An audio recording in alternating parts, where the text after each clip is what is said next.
ସାଙ୍ଗମାନେ ଜାଣିଛନ୍ତି ଆମ ଜୀବନଟା ନା ଗୋଟେ ଯୁଦ୍ଧକ୍ଷେତ୍ର ସହିତ ସମାନ।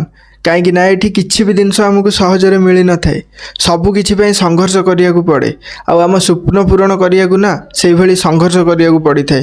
ଯଦି ବି ତମେ ତମ ସ୍ୱପ୍ନ ପୂରଣ କରିଦେଲ ବା ବଡ଼ ଲୋକ ହେଇଗଲ, କେବେ ନିଜ ଫ୍ୟାମିଲିଠୁ ଦୂରେଇ ଯିବନି। ତମ ଫ୍ୟାମିଲିକୁ ମୂଳ ଟାଇମ୍ରେ ଯେତିକି ଟାଇମ୍ ଦେଉଥିଲ ନା, ତମେ ବଡ଼ ଲୋକ ହେଇଗଲେ ବି ସେତିକି ଟାଇମ୍ ଦିଅ। ଦେଖିଥିବ ତମ ପଡ଼ିଶା ଘରେ ଯଦି କିଏ ଧନୀ ଲୋକ ଥିବେ, ସେ ତାଙ୍କ ଫ୍ୟାମିଲି ସହିତ ସେତିକି ଟାଇମ୍ ସ୍ପେଣ୍ଡ କରିପାରୁନଥିବେ। ସେ ତାଙ୍କ କେମିତି ପଇସା କମେଇବେ, କେମିତି କେଉଁଥିରେ ସେ ପଇସା ତାଙ୍କ ପାଖକୁ ଆସିବ, ସେସବୁ ଟେନସନ୍ରେ ତାଙ୍କ ଫ୍ୟାମିଲିକୁ ବି ଭୁଲି ଯାଉଥିବେ। ଆଉ ତାଙ୍କ ଘରେ ଟିକେ ଖୁସି ନଥିବ। ଖୁସି କେମିତି ମିଳେ ଜାଣିଛନ୍ତି?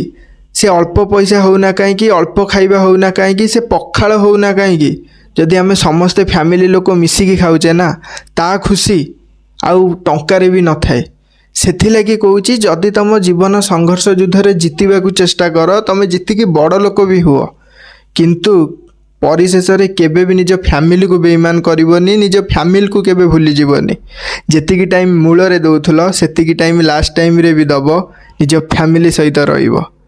ଯଦି ଏ ଭିଡ଼ିଓଟି ଭଲ ଲାଗିଛି ନା, ନିଶ୍ଚିନ୍ତ ଗୋଟେ ସେୟାର କରିକି ଯିବ। ରହିଲି, ରାଧେ ରାଧେ।